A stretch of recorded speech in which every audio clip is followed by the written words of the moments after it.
If these reports are even close to accurate, then what we are looking at is not simply another battlefield loss, not another exchange of fire, and not another headline about Iran, Israel, drones, or tanks. What we are looking at is a warning about the future of modern warfare. A forward deployed armored force, the kind of force Israel has relied upon for decades as the backbone of its ground combat doctrine, appears to have been placed under a level of precision pressure that no traditional armored doctrine was built to absorb. And if the reports of large scale Israeli tank losses are correct, then the real issue is not just how many vehicles were destroyed. The real issue is that the entire concept behind those vehicles may have been exposed in one night. For decades, Israel built its ground force identity around armor. That is not an exaggeration. From 1967 onward, Israeli military thinking treated armored formations as the decisive instrument of ground warfare. The tank was not only a vehicle, it was a doctrine. It was mobility, protection, shock action, firepower, and psychological dominance combined into one platform. The Merkava was built around that national experience. It was designed not only to fight, but to keep Israeli crews alive. It was heavy, protected, integrated with modern sensors, and supported by active protection systems meant to defeat the anti-tank threats that had become common across the region. But the battlefield does not care about reputation. It does not care how much money was spent. It does not care how many wars a doctrine won in the past. The battlefield only cares whether a system can survive the threats that exist today. And that is where this reported strike becomes so important. If Iran was able to locate, track, and attack a large number of Israeli armored vehicles with precision, then the lesson goes far beyond Israel. It reaches directly into Washington, NATO headquarters, European defense ministries, and every army still assuming that heavy armor can dominate a modern battlefield if it is properly supported. The first thing to understand is that the tank is not obsolete in every situation. That is lazy analysis. Tanks still provide protected firepower. They still matter in certain offensive and defensive operations. They can still break through weak positions, support infantry, and deliver direct fire in ways lighter vehicles cannot. But the tank, as the uncontested king of the battlefield, the platform that can survive because it is heavy, expensive, and technologically advanced, that idea is now under serious pressure. What has changed is not that tanks suddenly became useless. What changed is that cheap, precise, numerous weapons can now attack them from angles and in numbers that traditional defenses were not designed to handle. Stay with this because the next layer is where the official story begins to fall apart. Western military culture often talks about quality as if quality automatically defeats quantity. A better tank, a better crew, a better sensor package, a better fire control system, a better active protection system, all of that matters, but it does not solve the problem of saturation. A single incoming weapon can be defeated, a small number of threats can be managed, but when the enemy can generate large numbers of low-cost precision threats across a wide area, the defender's problem changes completely. It is no longer a question of whether one tank can defeat one weapon. It becomes a question of whether an entire defensive system can survive more threats than it has time, ammunition, sensors, and interceptors to engage. That is the nightmare scenario. Not one drone, not one missile, not one anti-tank team. The nightmare is mass precision. The nightmare is when a state like Iran, after decades of sanctions, after decades of studying American and Israeli methods, builds a force structure designed not to match Western armor tank for tank, but to make Western armor economically and tactically unsustainable. That is the real shift. Iran does not need a better tank than Israel. It does not need a better tank than the United States. It needs enough precision strike systems to find, fix, and overwhelm expensive platforms at a cost ratio that favors Tehran. And this is where the numbers matter. A modern main battle tank costs millions of dollars. It requires a trained crew. It requires maintenance. It requires fuel. It requires recovery vehicles, spare parts, ammunition, logistics, communications, and air defense support. It sits inside a larger combat system. Destroying the tank is not just destroying a machine, it is destroying years of training, industrial investment, and operational planning. If that machine can be put at risk by a weapon that costs a fraction of its value, the defender has a strategic problem. The attacker can lose many cheap systems and still win the exchange. The defender cannot lose many tanks and remain operationally whole. This is what Western planners have been reluctant to confront because the consequences are uncomfortable. Armored forces are expensive. They are politically powerful inside defense budgets. They have institutional communities built around them.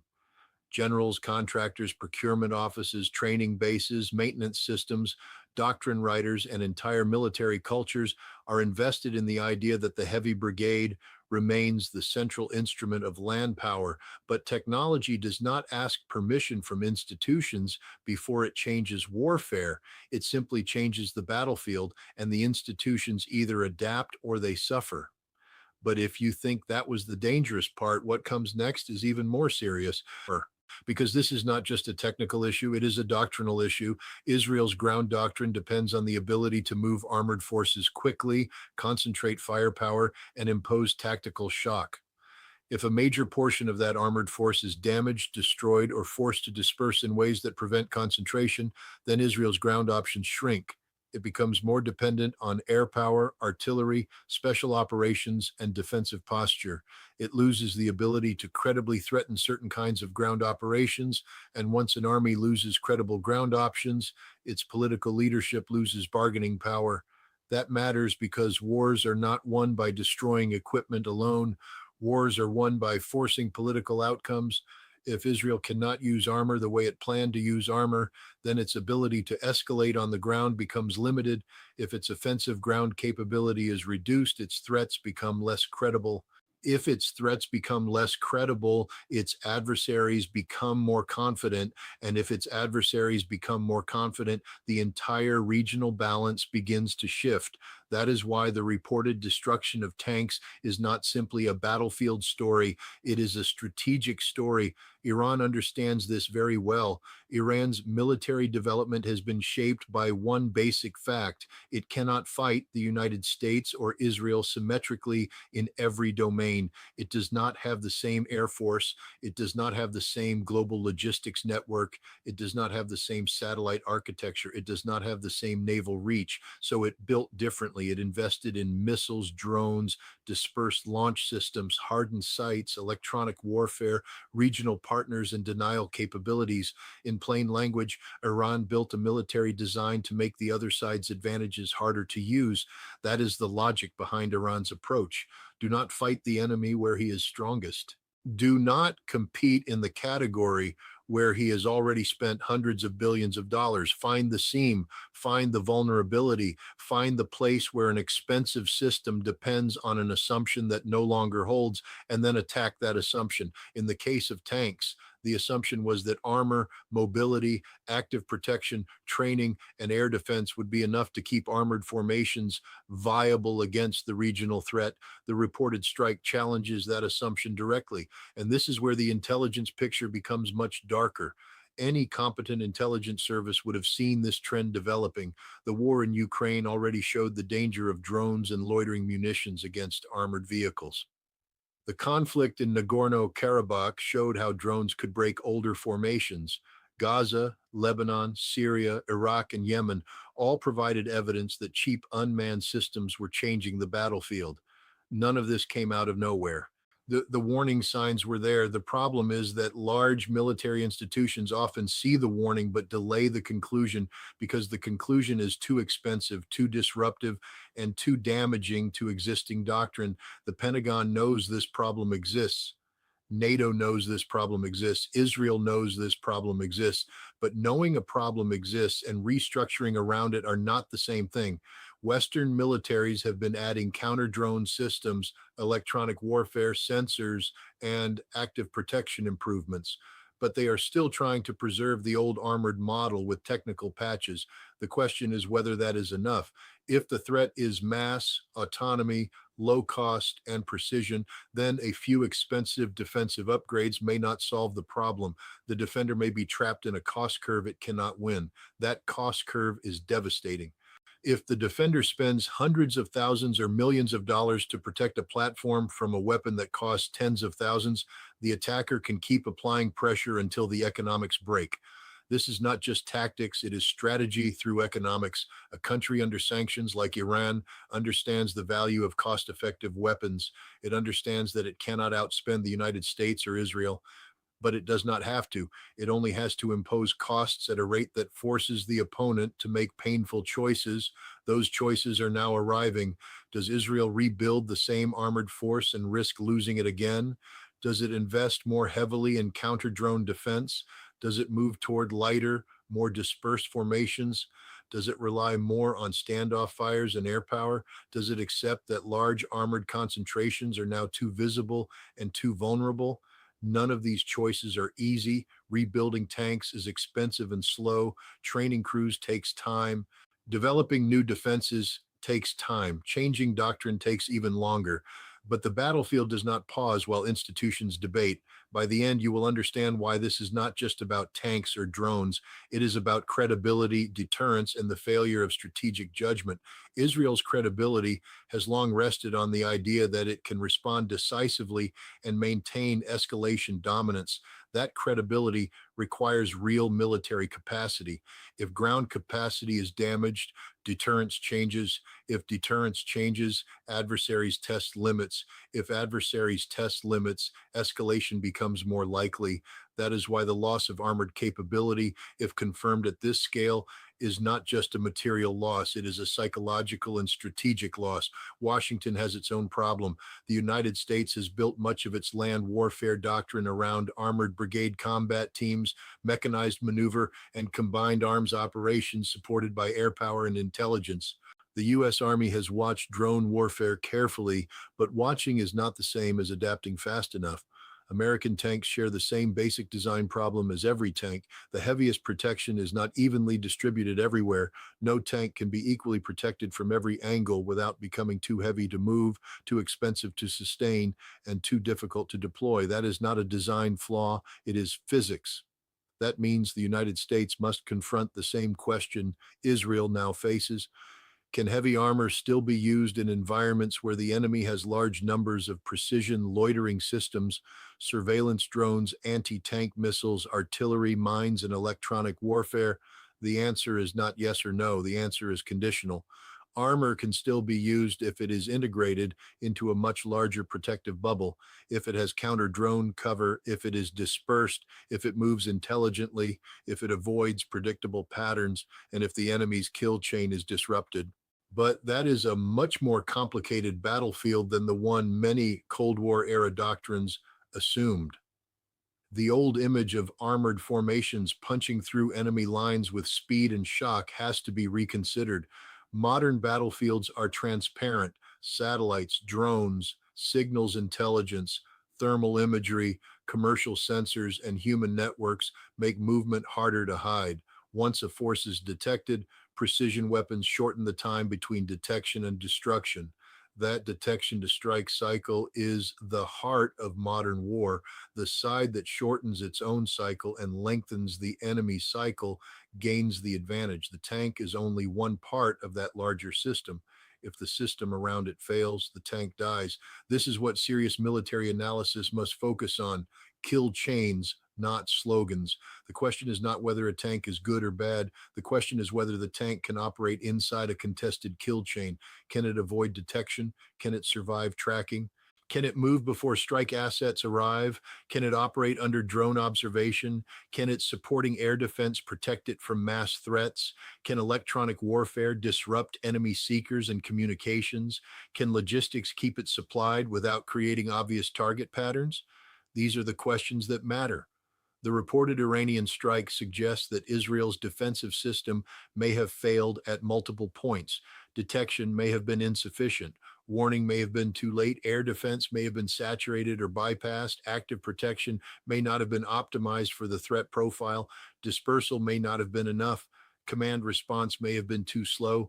None of these failures needs to be total by itself. Modern defeat is often cumulative. A small delay here, a sensor gap there, a false assumption somewhere else and suddenly a force that looked strong on paper becomes vulnerable in reality. That is why blaming the tank alone misses the point. The tank did not fail in isolation. The system failed, the doctrine failed, the assumptions failed, the belief that expensive platforms could survive against cheap precision mass failed. And when a system fails that visibly, every military watching the conflict begins rewriting its own internal assessments. Russia will study this, China will study this, Turkey will study this, India will study this, NATO will study this, Iran's partners will study this, defense industries will study this, procurement officers will study this. Every state that bought Western armor as a symbol of modern military power will ask whether that investment still makes sense without a full counter drone architecture around it. And every state that cannot afford expensive armor will look at Iran's model and see a path to offset stronger militaries. That is the real danger for Washington. The American model of warfare has always depended on expensive, exquisite systems backed by logistics and technology. That model can be very powerful, but it can also become vulnerable when cheaper systems create disproportionate effects. If a low cost drone can threaten a high cost tank, if a missile can threaten $1 billion ship, if a cyber attack can disrupt a major command network, then the expensive force must either adapt or accept a losing exchange ratio. This is not new in principle. Warfare has always involved attempts to defeat expensive systems with cheaper counters. Anti-tank weapons threatened tanks, mines threatened armored movement, submarines threatened surface fleets, air defense threatened aircraft. What is new is the combination of low cost, precision, mass production, and autonomy. That combination compresses the battlefield. It gives weaker states options they did not have before. It gives them the ability to impose costs on stronger states without matching them platform for platform. Iran has spent years building exactly that kind of force. This is why sanctions did not produce the outcome Washington wanted. Sanctions may slow certain technologies, but they also force domestic adaptation. They push a state to simplify, localize, improvise, and produce weapons it can build at scale. Iran's drone and missile programs are not luxury programs. They are survival programs. They are designed for a country that expects to be attacked by stronger air forces and stronger economies. That is why Iran's systems may not always look elegant, but they can be strategically effective. Israel, by contrast, has relied heavily on technological superiority, U.S. support, advanced platforms, and rapid escalation dominance. That model worked for a long time, but it becomes vulnerable when adversaries find ways to attack the expensive nodes. A tank force is one node, air bases are another, ports are another, command centers are another, fuel depots are another, ammunition storage is another. Modern war is increasingly about identifying these nodes and applying precision pressure faster than the defender can react. This is where the narrative of invincibility breaks down. No military is invincible, not Israel, not the United States, not NATO, not Iran, not Russia. Every military has strengths and vulnerabilities. Serious analysis means identifying both. Propaganda only talks about strength. Bad policy is made when leaders believe their own propaganda. And in this conflict, too many officials in Washington and Tel Aviv appear to have believed that Iranian capability could be dismissed, degraded, or deterred without fully understanding how far Iran's strike systems had matured. The reported destruction of Israeli armor, if confirmed, sends a message that cannot be hidden. It says Iran has the ability to impose direct operational costs. It says Israel's ground forces are not immune. It says the old assumption of overwhelming Israeli tactical superiority is under pressure. It says the next phase of the conflict may not be fought on terms Israel prefers. And it says the United States must be careful before assuming that its own platforms are immune to the same logic. But if you think the battlefield lesson is severe, the political lesson may be even more dangerous. A major military loss creates pressure for response. Governments do not like to appear weak. Leaders do not like to admit that a doctrine has failed. Military institutions do not like to acknowledge that expensive platforms were vulnerable. So the first instinct is often escalation, strike back harder, hit more targets, prove deterrence still exists, restore the image of control. That instinct is understandable. It is also dangerous. Escalation after doctrinal shock can lead to disastrous decisions. If Israel responds by expanding strikes, Iran may escalate further. If the United States becomes more directly involved, Iran may target American assets. If regional partners are pulled in, the conflict widens. If oil routes are threatened, markets react. If markets react, political pressure grows. If political pressure grows, leaders may make faster and worse decisions. That is how battlefield events become strategic crises. The responsible response would be sober assessment. What exactly happened? What systems were used? What warning existed? What failed? What survived? What can be repaired? What must be abandoned? What doctrine needs to change? But sober assessment takes time and political humility. Crisis politics rewards the opposite. It rewards loud statements, revenge language, and claims that everything is under control. That is where intelligence failure begins, not when information is absent, but when information is available and leaders refuse to accept its implications. This is why the Pentagon should be worried. Not because the U.S. Army suddenly has no role for armor, but because every forward deployed armored formation now faces a more complex threat environment than the procurement system was built to address. Europe, Korea, the Middle East, and the Pacific all present different terrain and different adversaries, but the same broad principle applies. Large visible platforms are vulnerable in a world of cheap sensors and precision weapons. The answer cannot be simply to buy a more expensive tank. The answer must involve doctrine, dispersion, deception, electronic warfare, layered defense, rapid repair, unmanned systems, and a willingness to rethink what ground dominance actually means. And that is a difficult conversation because it threatens budgets and careers. Defense institutions are slow to abandon legacy platforms. They prefer modernization over transformation. They prefer adding systems onto existing platforms rather than admitting the platform's role has changed. But history is full of militaries that learned too late. Battleships were once symbols of naval supremacy until air power changed the equation. Cavalry once represented mobility and shock until mechanized warfare changed the equation. The tank is not necessarily disappearing, but its position in the hierarchy of warfare is being downgraded by precision mass. The most serious militaries will adapt. They will not ask, how do we preserve the tank exactly as it was? They will ask, what battlefield function did the tank provide, and what combination of systems can provide that function now?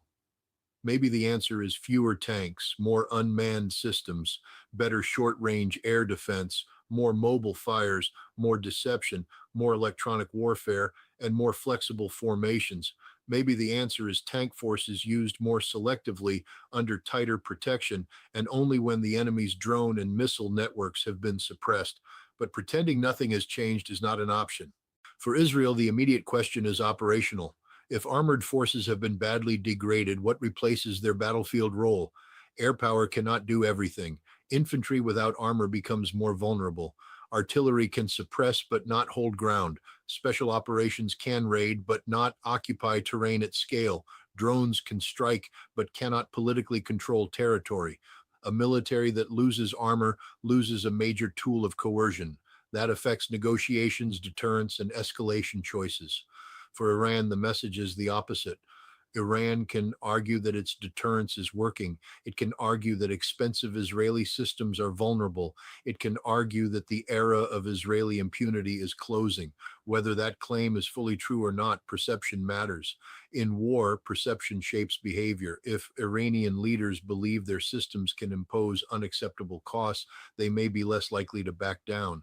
If Israeli leaders believe their deterrence has been damaged, they may feel pressure to strike harder. That combination is volatile. This is the final warning. Military escalation becomes most dangerous when doctrine fails faster than politics can adjust. When leaders discover that the war they prepared for is not the war they are fighting, they often reach for more force instead of better judgment. They escalate to cover failure. They expand objectives to avoid admitting that the original objective was unrealistic. They tell the public that victory is close, even as the battlefield shows the opposite. That is how states turn tactical shocks into strategic disasters. If Israel tries to rebuild the same armored concept without understanding why it was exposed, it may learn the same lesson again at an even higher cost. If Washington looks at this and assumes American systems are different simply because they are American, it is making the same mistake. If NATO treats this as an Israeli problem rather than a modern warfare problem, it will be unprepared when the same logic appears in Europe or elsewhere. And if policymakers continue to confuse expensive technology with strategic wisdom, they will keep losing expensive systems to cheaper weapons designed by adversaries who studied them carefully.